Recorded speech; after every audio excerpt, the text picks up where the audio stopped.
নোয়াপাড়া মাধ্যমিক বিদ্যালয় এবং নোয়াপাড়া সরকারি মডেল প্রাথমিক বিদ্যালয়ের ঈদের তৃতীয় দিন যে উৎসব পুনর্মিলনী অনুষ্ঠান অনুষ্ঠিত হবে তার কার্যকারী যে মোড়ক উন্মোচন হচ্ছে সেটি কিন্তু আমরা দেখতে পাচ্ছি সরাসরি।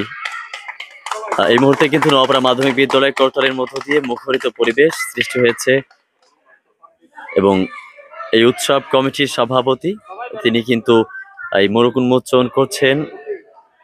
মূলত রেজিস্ট্রেশনের ফর্মটা এই মুহূর্তে প্রকাশ করা হয়েছে। বিদ্যালয়ের প্রাক্তন শিক্ষার্থী যারা ছিলেন তারাই মূলত এই মোড়ক উন্মোচনটি করেছেন। আমরা কিন্তু দেখতে পাচ্ছি